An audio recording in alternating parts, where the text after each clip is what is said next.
Wa nabbihum an dhaifi Ibrahim إذ دخلوا عليه فقالوا سلاما قال إنا منكم وجلون قالوا لا توجل إنا نبشرك بغلام عليم قال أبشرتموني على أن مسني الكبر فبم تبشرون قالوا بشرناك بالحق فلا تكن minal qanitin. Malam ini kita belajar dari kisah Nabi Ibrahim, kisah menggenggam keajaiban meraih keberuntungan. Jadi yang hari ini mungkin terlilit hutang, yang mungkin terlilit banyak masalah, jawabannya ada di kisah Nabi Ibrahim ini. Wa nabbi'hum an dhaifi Ibrahim, dan ceritakan kepada mereka Muhammad tentang tamu-tamunya Nabi Ibrahim. Idz dakhalu alaihi faqalu salama. Ketika tamu Nabi Ibrahim ini bertamu kemudian masuk dan mengucapkan salam. Makanya sampai sekarang kalau kita bertamu kepada seseorang tetap mengucapkan apa? Salam. Assalamualaikum. Semoga keselamatan atas kalian. Qala inna minkum wajilun. Setelah tamu ini dipersilahkan oleh Nabi Ibrahim masuk, inilah Nabi Ibrahim. Nabi Ibrahim itu masyhur dengan kedermawanannya. Jadi Nabi Ibrahim itu menerima tamu apapun disuguhi. Jadi duwene apa disuguhi. Itu Nabi Ibrahim. Akhirnya karena sudah terbiasa kalau ada tamu nyembelih, ini tamunya ini langsung disembelihkan unta. Disembelihkan, kemudian ikannya dibakar, ditui. Panganannya apa wong Palestina?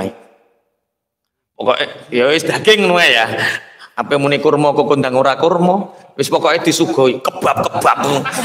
Kebab wong Turki yo. Kebab. Wis pokoknya disuguhi bakaran daging. Tapi Nabi Ibrahim ini memperhatikan tamuku mulai awal. Enggak minum, enggak makan, satu pun dari hidangan enggak disentuh. Zaman itu kalau ada tamu yang tidak mau menyentuh makanan tuan rumah, itu ada dua. Satu pembawa sial, dua malaikat. Makanya kalau kalian bertamu disuguhi dan gageng cukup. Kalau tamu disuguhi dan gageng cukup, enggak minum, enggak makan, itu tamu pembawa sial. Wes duwe sanad ya. Kalau disuguhi sanad. Nanti kalau pulang bawa kotak satu-satu, bawa kotak, jangan malu. Itu kotak keberkahan. Iya, kalau nggak makan pembawa sial, nek ngentekno sialan nih. Liane ra diumbani maksud. Nabi Ibrahim ini tamu pembawa sial atau malaikat? Ini pertanyaan Nabi Ibrahim dalam hati. Disuguhi minum nggak minum, disuguhi makan nggak makan, karena malaikat itu lala syurba wala nauman lahum. Malaikat itu tidak makan, tidak minum, itu ciri khas malaikat. Atau orang-orang saat itu zamannya Nabi Ibrahim punya tradisi, kalau tamu di situ nggak makan, nggak minum, kemudian sudah pulang, maka tamu itu pembawa sial. Saat itu keyakinannya seperti itu. Makanya kalau kita bertamu, ya sudah, ya makan, ya minum, tapi jangan terlalu banyak dihabiskan. Nah, itu ora pembawa sial, itu sialan tenan nih. Cerongoan. Nabi Ibrahim mengatakan, inna minkum wajilun. Maaf bapak-bapak yang terhormat, kata Nabi Ibrahim, para tamuku, aku kok punya rasa takut, aku kok punya rasa khawatir. Hidangan tidak dimakan, minuman tidak diminum. Qalu la taujal, inna nubashiruka bighulamin alim. Akhirnya tamu ini menjawab, wahai Nabiullah Ibrahim, kamu jangan takut. Kami ini para malaikat yang datang untuk memberi kabar bahagia kepadamu wahai Ibrahim, bahwa sebentar lagi istrimu akan hamil dan kamu akan punya anak yang sangat alim. Kabar bahagia. Saat itu usia Nabi Ibrahim itu usianya 86 tahun. Nabi Ibrahim, qala abasyartumuni ala ammassanyal kibaru fabima tubasyirun. Bukannya Nabi Ibrahim tidak percaya, tapi saking gawoe, saking bungai sampai Nabi Ibrahim mengatakan, kamu membawa kabar berita aku akan punya anak sedangkan usiaku sudah tua. Fabima tubasyirun, kabar bahagia apa ini? Ini bukan berarti Nabi Ibrahim ingkar terhadap kabar wahyu iki padha sampean merongos, melarat, keriting elek, ana bocah wedok ayu, anake wong sugih terus ngomong, "Mas, tulung nikahi aku." Terus sampean yang jawab piye? Oke piye ora? Mesti kaget dhisik kok oke ku piye? Iku ora awakmu oke. Bahasane ora langsung oke. Ini nikah, mesti kan mau nudok to. Sampeyan tak nikah kan ngoten, saking soknya. Nabi Ibrahim 86 tahun menantikan kehadiran anak. 86 tahun Nabi Ibrahim berdoa agar dia diberi keturunan penerus sujud, tapi 86 tahun doa Nabi Ibrahim belum dikabulkan. Baru dapat kabar saat usia Nabi Ibrahim 86 tahun. Nabi Ibrahim itu menikah yang pertama dengan siapa? Hajar itu nek sinau neng ndi kok Hajar. Hajar itu pemberian kok Hajar. Sarah. Nabi Ibrahim menikah dengan Sarah sampai usia 85. Kemudian pernah tak ceritakan, kemudian saat itu ada raja yang sangat zalim namanya Heksius atau Heksos. Itu operasi wong ayu. Neng wong ayu dipek, neng wong ayu dipek, bojone dipenjara. Saat itu seneng nek duwe wong elek, bojone elek seneng. Tapi karena Sarah ini sangat cantik, dipenjara, mau dimiliki, mau diperkosa sama Raja Heksus, nggak bisa. Akhirnya saking senengnya dikei hadiah. Lah hadiah pemberian itu bahasa Ibrani itu bahasa hajarna. Aku memberikan hadiah. Akhirnya terus Hajar ini diberi kepada Sarah, kemudian Sarah ini meminta Nabi Ibrahim untuk menikahinya. Pada usia Nabi Ibrahim 85 tahun. Akhirnya timbul kabar 85 tahun, ternyata usia 86 Nabi Ibrahim diberi kabar oleh tamu-tamu ini bahwa kamu akan punya anak.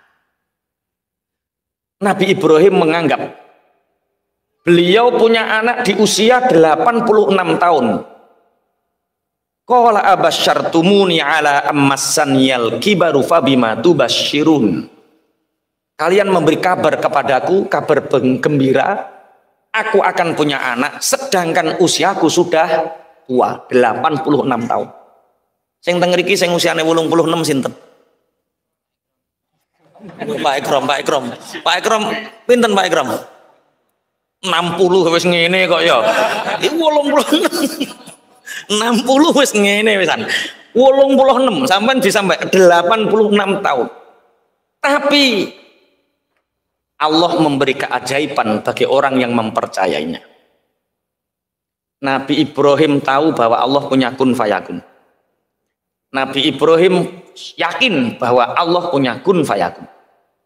Makanya hari ini yang menganggap hidupnya sulit dan seakan-akan mustahil untuk bisa keluar dari kesulitan itu, yakinlah bahwa Allah punya kun fayakunnya.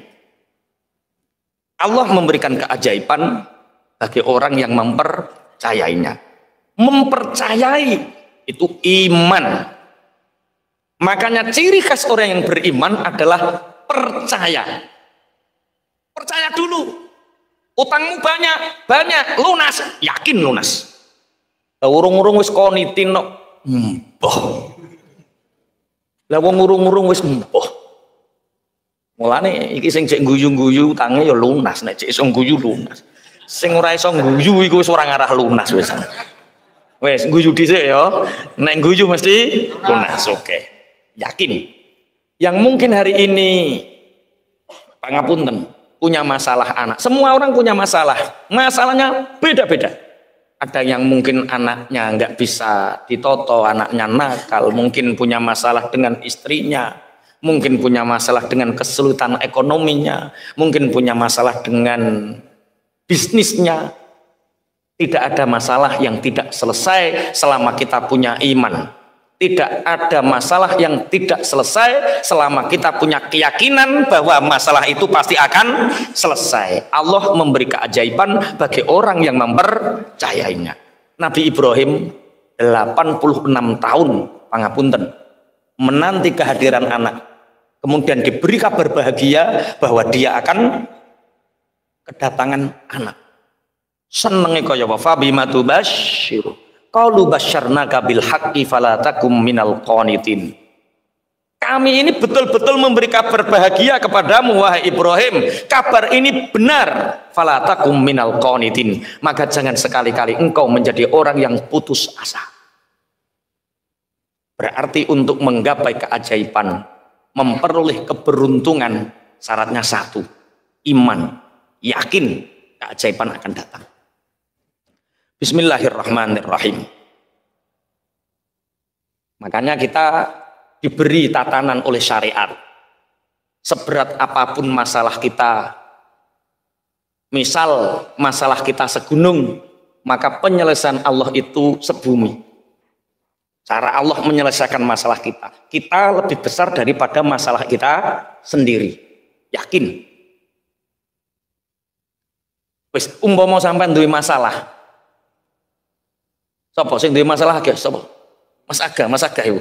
Wis Mas Aga. Masalah akeh. Sing kudu dilakoni wong duwe masalah sing akeh ku. Senjatamu ben masalahmu selesai ku apa? Misal masalah hutang, misal ora sampean kok duwe hutang ora, misal ketika kita punya hutang, ketika anak kita nakal, ketika pangapunten ekonomi kita sulit atau apapun yang mengganggu pikiran waktu kita. Mungkin sakit yang tidak sembuh-sembuh, itu untuk kita keluar dari masalah, untuk menggapai keajaiban, memperoleh keberuntungan, sehingga Allah mengurai masalah itu. Yang pertama yang dilakukan apa? Percaya bahwa masalah itu akan terlewati. Yang kedua, sabar. Yang ketiga, ikhtiar nomor piro? 3. Di era pernah ndonga deh.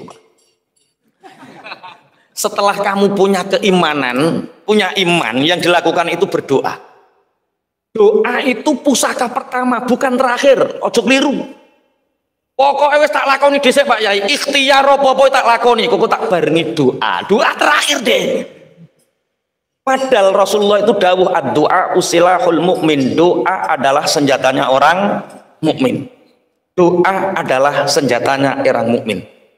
Dan hari ini tanggal 16 Rajab, Rasulullah bersabda inna rajaba syahrullah titik kokunu to'e.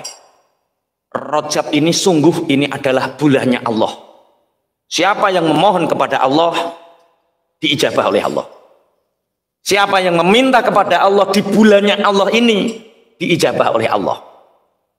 Maka kita setelah meyakini masalah kita akan selesai, setelah kita punya keyakinan bahwa Allah akan memberi keajaiban kepada kita, tidak ada yang tidak mungkin bagi Allah. Allah punya kun fayakun.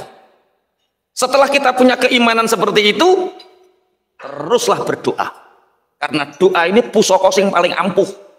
Ikhtiariku guni-guni dhisik. Doa ini dincepno tenan, apalagi di bulan Rajab, karena Rajab ini bulannya Allah. Bismillahirrahmanirrahim.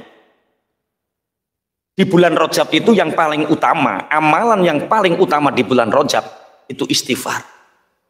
Kenapa istighfar? Ya karena Rajab ini bulannya Allah.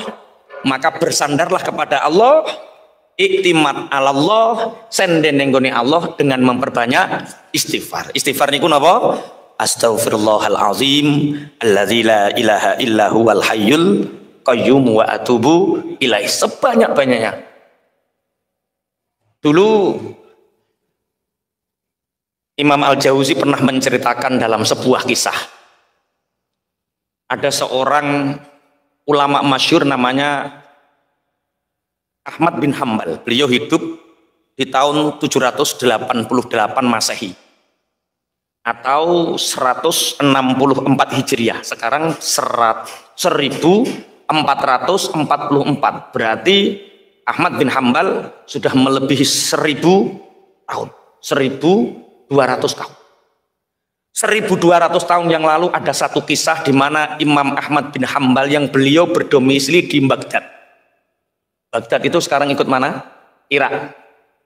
Entah kenapa dia punya tanggungan santri, dia punya banyak murid, dia punya kajian-kajian rutin seperti ini. Tapi hatinya tidak bisa diingkari, rindu akan Syam. Rindu ingin ke Syam, ke Suriah, ke Palestina, ke Israel. Dia ingin sekali ke Syam. Aku kok iso kepingin yang Syam ini opo? Kok tiba-tiba kangen ke sana, ini ada apa? Dan ini rindu ini zauq ini tidak bisa dihentikan. Akhirnya coro saiki menyiapkan bekal ya, tuku paspor, visa, tiket pesawat dari Baghdad menuju ke Syam. Beliau melakukan perjalanan demi sesuatu yang dia tidak tahu ini apa. Akhirnya di Syam, dia masuk ke negara Syam. Akhirnya dia bermalam di masjid. Bermalam di masjid, jamaah sholat isya di masjid. Ketika itu di Syam ada peraturan takmir masjid yang sekarang mirip-mirip takmir hari ini. Itu Imam Ahmad bin Hambal itu mau iktikaf, sama marbot masjidnya itu disuruh keluar. Syekh, ini masjidnya maaf mau saya kunci. Tidak bolehkah saya bermalam di sini semalam saja sebelum saya melanjutkan perjalanan? Kata marbotnya, tidak. Ini sudah menjadi keputusan kami bahwa masjid kalau malam dikunci. Tulung wong Syam ki aja tiru. Tulung wong Syam ki aja tiru. Ya sudah, aku tak keluar di teras. Kemudian dikunci di teras. Masih disuruh keluar.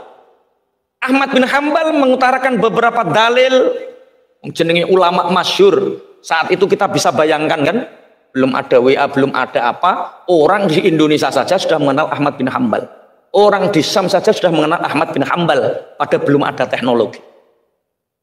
Saat itu sampai, tidakkah boleh aku bermalam di sini? Pangapunten, saya tidak boleh.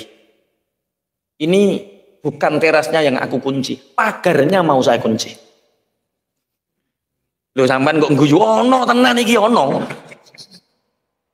Saya pernah mengalami di Gresik ngidul ngono lho, arah Lamongan. Padahal aku dikawal wong gondrong. Sing awal wis gondrong, sing sitok nganggo jaket banser padahal lho. Ijik diusir, Pak. Perkara ape dikunci. Ternyata Ahmad bin Hambal merasakan hal yang sama. Oh, aku wis duwe sanad berarti wis nglakoni. Nek kowe kan urung to. Ahmad bin Hambal. Akhirnya saking marahnya marbot karena Ahmad bin Hambal mengutarakan ini Baitullah. Ini bukan milikmu. Kamu bukan penguasa di sini. Ini milik Allah. Kamu pelayannya Allah. Didorong Ahmad bin Hambal sampai hampir jatuh. Di depan masjid itu persis ada penjual roti. Ya Allah, ada orang sepuh didorong sama marbot masjid. Ini marbot masjid, apa marbot ngaji, hati-hati kelakuanmu. Dirangkul, Masya Allah Syekh, nggak apa-apa Syekh, nggak tidur di masjid. Mari ke toko saya. Toko saya ini, pabrik roti saya ini, di belakangnya ini ada kamar-kamar kosong yang saya sediakan untuk para musafir. Mari. Perkara tukang roti ini ngerti, nek eneng wong pingin turu masjid diusir, akhirnya dia nggawe kamar kosong kanggo khusus para musafir. Iku kudu mbok tiru. Makanya orang muslim kaya itu penting. Kadal fakru ayyakuna kufron. Kalau kita kaya kita bisa membantu. Ini gak wong sugih gak iso gawe ruangan ini. Akhirnya Syekh Ahmad bin Hambal ini tidur di istirahat di penjual roti ini. Kemudian setelah toko rotinya ini tutup, kemudian penjualnya ini masuk ke dalam kamar. Tengah malam penjual roti ini ngadoni roti. Nek dibiyen kan ya ora ono mesin. Ini umi-umi. Dilihat sama Ahmad bin Hambal ini. Ketika beliau mau sholat malam, dilihat. Dia ngadoni roti itu cangkeme umi-umi. Dilihat. Astaghfirullahaladzim. Alladzi la ilaha illa huwal hayyul qayyum wa atubu ilaik. Astaghfirullahaladzim. Alladzi la ilaha illa huwal hayyul qayyum wa atubu ilaik. Astaghfirullahaladzim. Alladzi la ilaha illa huwal hayyul qayyum wa atubu. Ini lisannya selalu mengucapkan itu. Syekh Ahmad bin Hambal bertanya, Pak, dalam Syekh, berapa tahun engkau mulazamah, berapa tahun panjenengan istiqomah mulazamah melafatkan istighfar ketika mengaduk rotimu dan ketika engkau melayani pembelimu? Orang ini menjawab, sejak aku balik dan diajari ayahku cara membuat roti, sejak saat itulah aku beristighfar. Gua Mas Wahyu ngono ya, nek ngaduk bumbu pentol, astagfirullahalazim, alladzi la ilaha, astagfirullahalazim, alladzi la ilaha, astagfirullahalazim. Terus ya terang bulan barang. Astagfirullahalazim, astagfirullahalazim. Nek terang bulan ngetake kebanderan ya, ngegetno nih lah astagfirullahalazim, astagfirullahalazim. Kata Ahmad bin Hambal, Pak, seberapa tahun engkau beristighfar, begitu lama engkau beristighfar, apa yang kamu dapatkan dari istighfarmu? Penjual roti ini mengatakan, semua sudah aku dapatkan. Aku tidak meminta pun, Allah sudah mengabulkan. Ibarakatil istighfar, dengan keajaiban istighfar ini. Imam Ahmad bin Hambal bertanya, apakah ada keinginanmu yang belum terkabulkan? Apakah ada keinginanmu yang belum terlaksanakan? Tidak. Semua impianku, semua keinginanku, kata penjual roti ini, sudah dikabulkan oleh Allah. Semua kecuali satu. Apa? Saya ingin sekali mencium tangan Syekh Ahmad bin Hambal dan sampai hari ini belum terkabulkan. Syekh Ahmad bin Hambal lenger-lenger, menungso iki sing gare aku bingung dikongkon ning Syam.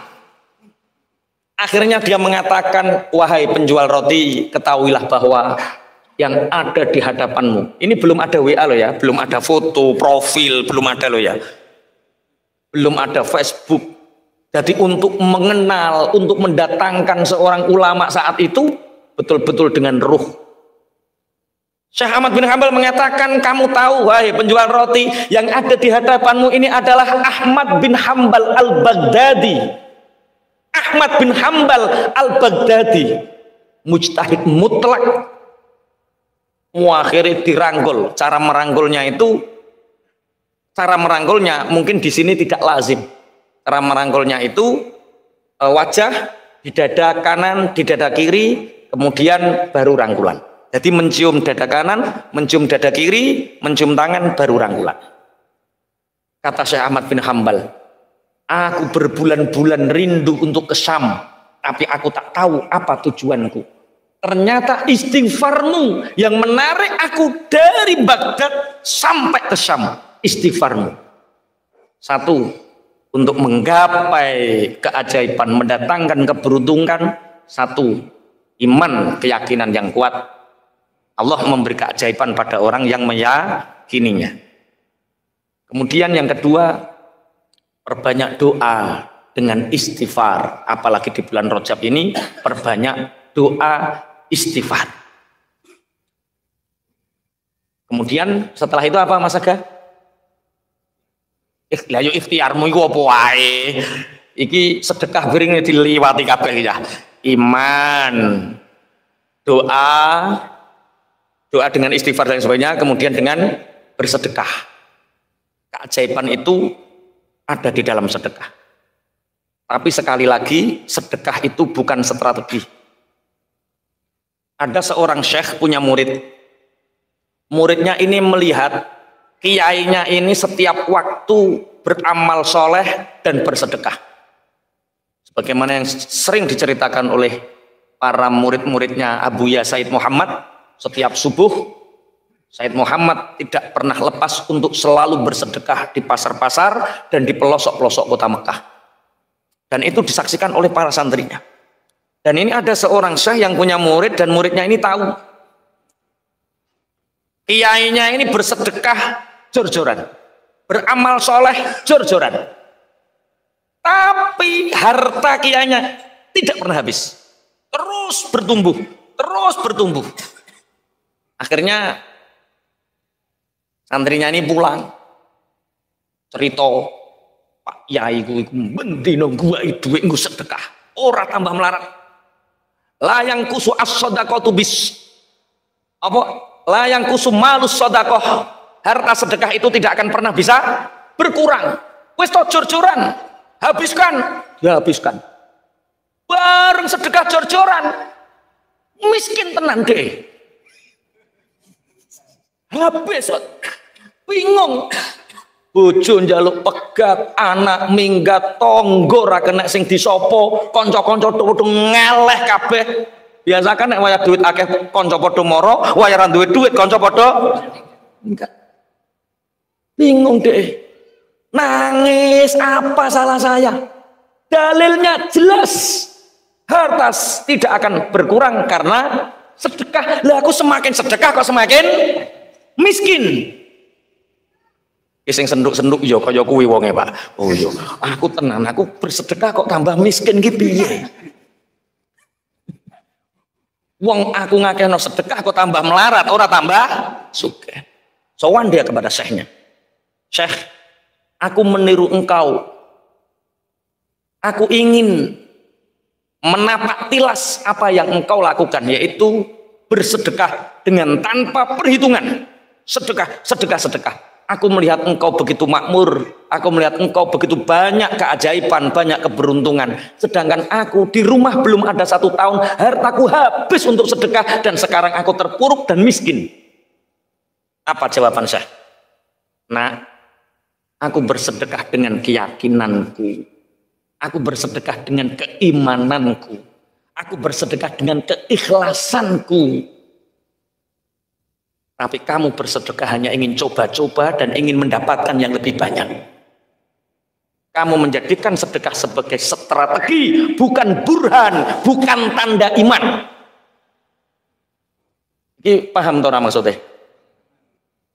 Dadekno sedekah sebagai strategi untuk mendapatkan hal duniawi, bangkrut gue. Tak percaya jajal. Neneng sing wani? Jujur, aku sedekah kok tambah melarat. Oh, berarti tandamu utek strategi.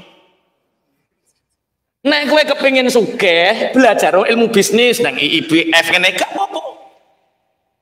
Strategi bisnis, ojo jadikan sedekah sebagai strategi bisnis. Sedekah itu burhan. Burhan itu tanda iman. Aku bersedekah dengan keyakinan, sedangkan kamu bersedekah hanya coba-coba.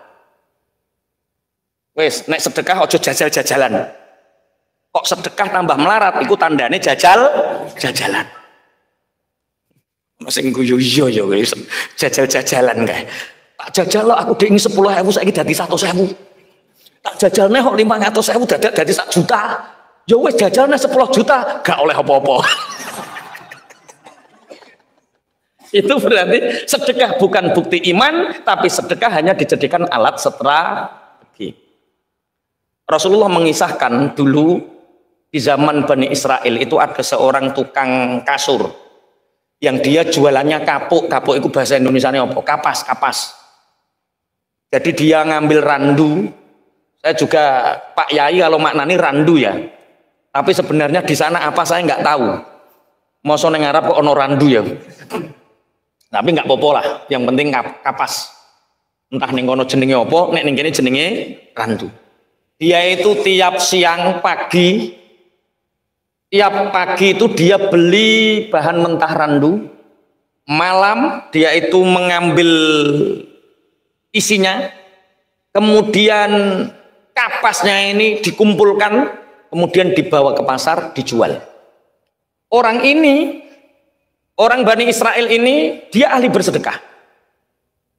Kalau dia dapat untung 100.000, kalau dia dapat untung 100.000, yang 50 untuk sedekah, yang 50 untuk biaya hidup.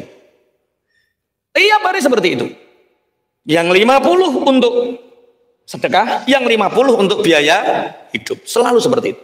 Suatu saat dia dapat untung 100. Tahu-tahu pulang, belum sempat dia mensedekahkan 50% penghasilannya, ada 2 orang yang saling berkelahi. Jotos-jotosan. Dipisah. Apa paten-patenan. Ini kenapa kalian akan saling membunuh? Biarkan kami saling membunuh. Rebutan apa kalian sampai mau membunuh? Kami ini rebutan uang 10 dirham. Ini 10 dirham ini milik saya. Siri sing kuno, enggak, ini milik saya. Wani mati ini aku. Gowelut. Wong iki yang dia pegang 10 dirham.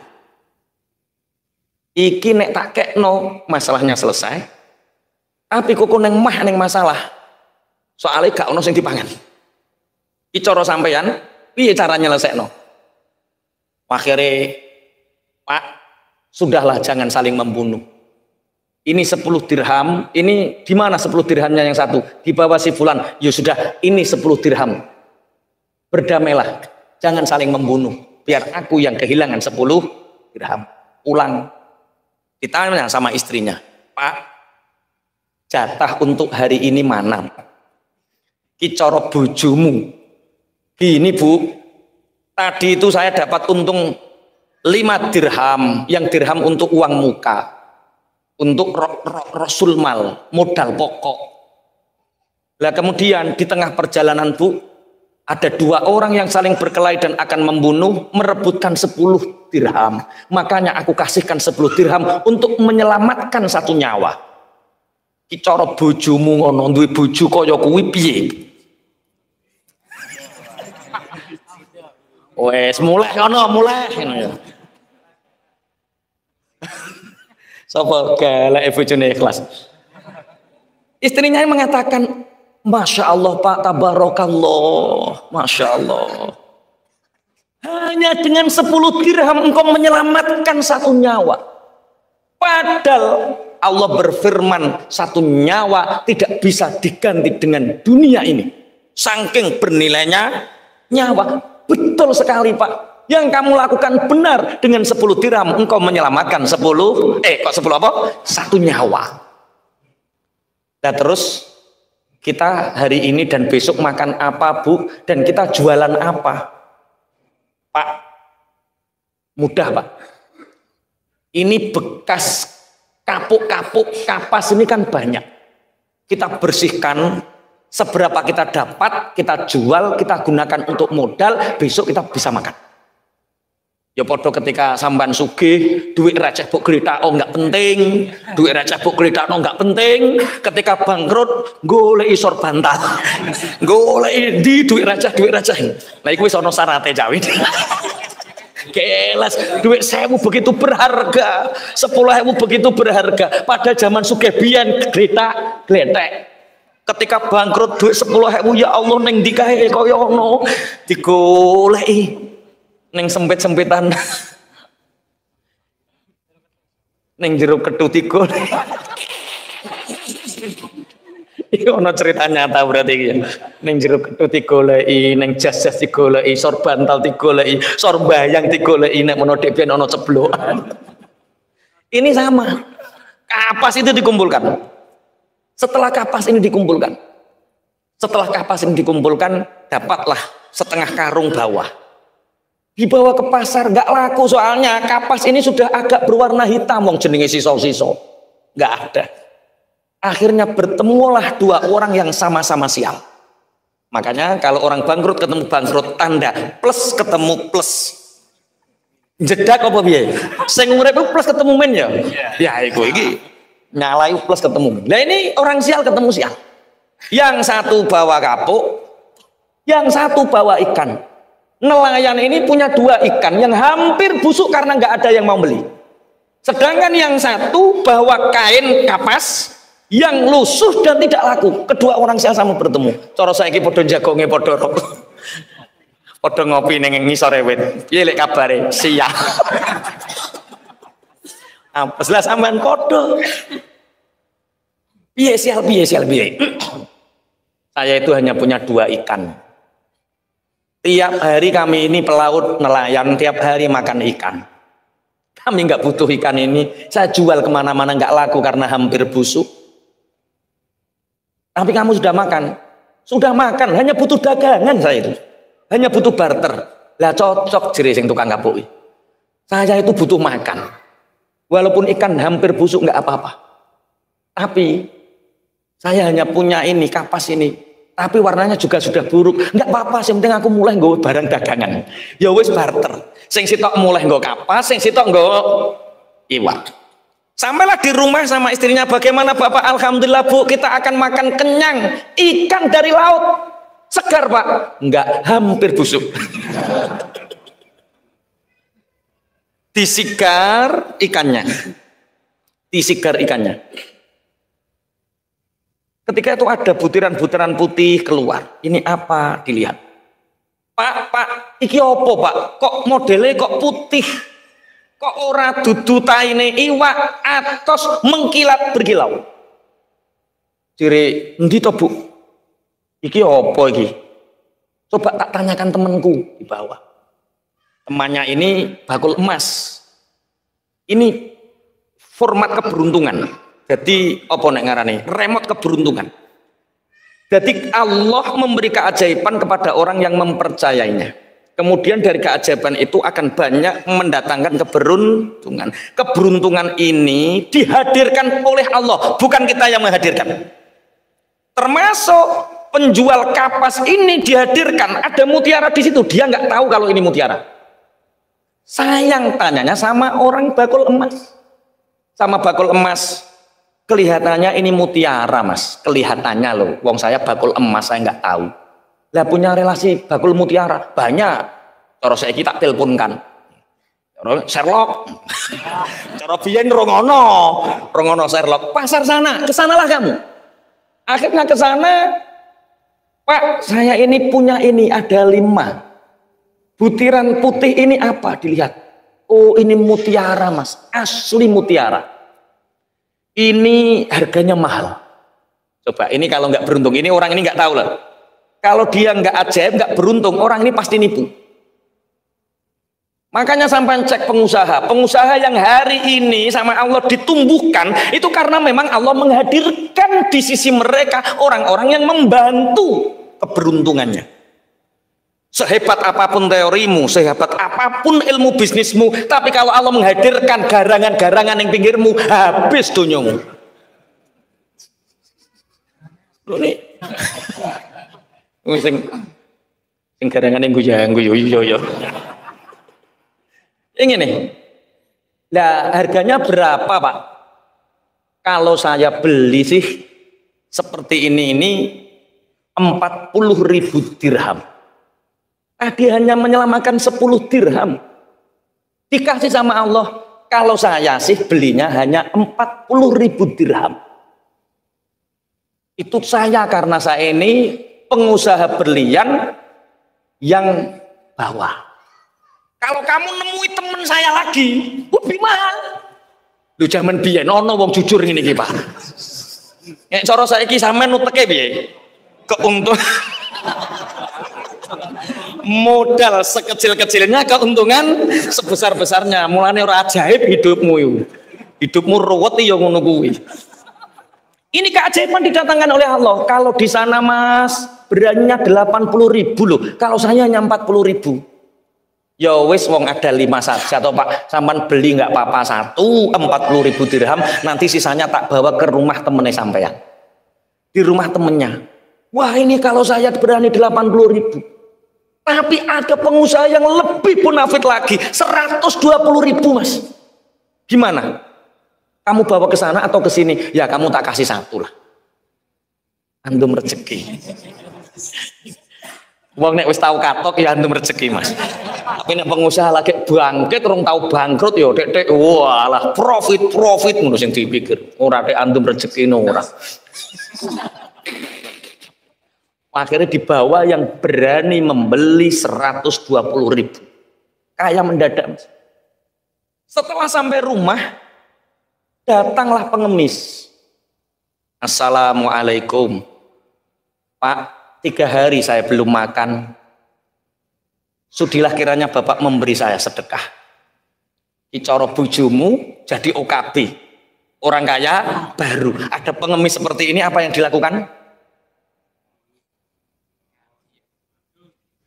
Teladung. Penyakit orang OKB, orang kaya baru. Katanya seperti ini. Bu, itu ada orang kasih makan. Istrinya mengatakan, Pak, astagfirullah Pak. Kita diuji sama Allah Pak.